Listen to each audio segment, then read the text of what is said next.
కేంద్రంలో ప్రభుత్వం నరేంద్ర మోదీ ప్రభుత్వం యొక్క ఎదురుదాడి ఏ స్థాయిలో ఉంది అనేది అర్థమవుతుంది.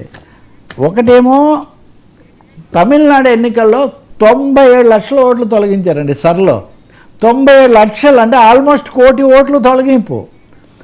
ఇప్పుడు ఓట్ల ప్రక్రియ ఎక్కువసార్లు తొలగింపుల మీద కాదు, వాస్తవానికి కొత్తగా వయసు వచ్చిన వాళ్ళని చేర్చటము, మిస్ అయిన వాళ్ళని కలపటము, దానికోసం మీ ఓటర్గా చేరారా అనే అడ్వర్టైజ్మెంట్ వచ్చేది ఎప్పుడైనా. కానీ మీరు గమనించండి, సినిమా థియేటర్లలో కూడా అడ్వర్టైజ్మెంట్ వేసేవాళ్ళు. మీకు 20, అప్పుడైతే 21, తర్వాత 18, మీకు 18 ఏళ్ళు నిండే మీ దగ్గరలో కేంద్రాన్ని సంప్రదించండి అని.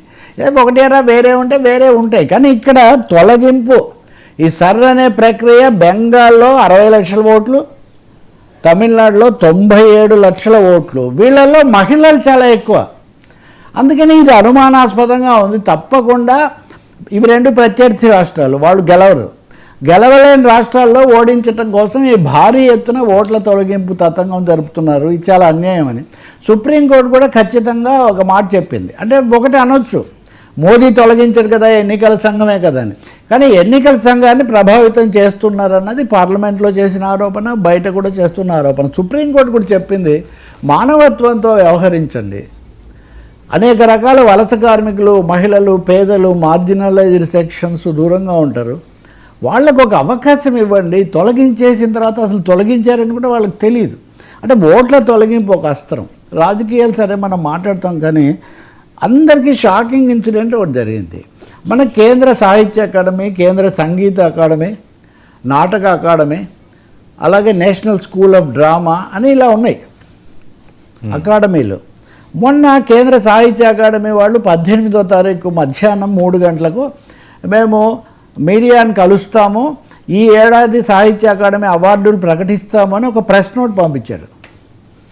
సో వెంటనే మన రచయితలు, కవులు మా పేర్లు వస్తాయని చాలామంది ఎదురు చూస్తున్నారు. తీరా జరిగిందేంటి అంటే అది రద్దయింది, క్యాన్సల్ చేసి ఒక ప్రకటన పంపించారు. ఏమనంటే ఇది అనివార్య కారణాల వల్ల రద్దయింది తర్వాత. కానీ ఈ లోపల కేంద్ర సాంస్కృతిక మంత్రిత్వ శాఖ ఒక ప్రకటన విడుదల చేసింది. సాహిత్య అకాడమీని ఇప్పుడు నేను చెప్పిన 4 అకాడమీలు, వీటిని పునర్వ్యవస్థీకరణ చేయాలి. ఈ పని కల్చరల్ మినిస్ట్రీ, సాంస్కృతిక మంత్రిత్వ శాఖతో జరుగుతోంది. అది ఖరారయ్యే వరకు ఎవరికి ఎలాంటి అవార్డులు ఇవ్వకూడదని ఒక నిర్ణయం చేశాము. ఎందుకో పొరపాటున ఈ సమాచారం వచ్చింది అని దీన్ని రద్దు చేస్తున్నామని. నిజంగా కేంద్ర సాహిత్య అకాడమీ స్వయం ప్రతిపత్తి కలిగిన ప్రతిష్టాత్మక జాతీయ సంస్థ ఒక ప్రకటన చేసి వెనక్కు తగ్గటము అంటే ఇంతకంటే అభ్యంతరకరమైన, అప్రజాస్వామికమైన చర్య ఏముంటుంది?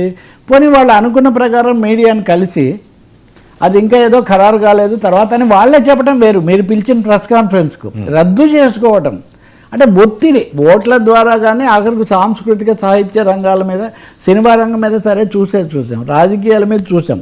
ఒక ముప్పేట దాడి తీవ్రంగా సాగుతున్నట్టుగా కనిపిస్తుంది. అంటే ఏ రంగం కూడా మినహాయించబడడానికి వీలు లేదు అన్నట్టుగా.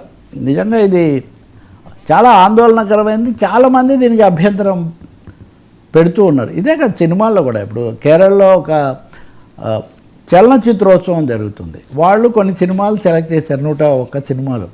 అందులో 19 సినిమాల కేంద్రం అనుమతి ఇవ్వాలి.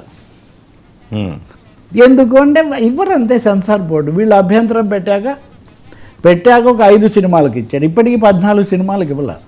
అవన్నీ అన్ని ఎగ్జిబిషన్స్లో ప్రదర్శించినవే. సరే వివాదాస్పదమైనవంటే ఉదాహరణకు ఇదేది బురకాలకు సంబంధించినవి, లేకపోతే మానవ హక్కులకు సంబంధించినవి, పోలీసు దాడులకి, ఇట్లాంటివి ఉంటాయి. ప్రతిసారి చిత్రోత్సవాలు అటువంటివి ఉంటాయి.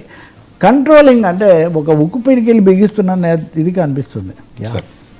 సార్ ప్రియాంక ఫేస్తో కాంగ్రెస్ చాలా రోజులుగా వర్మ మీరు వినుంటారు. ప్రియాంక గాంధీ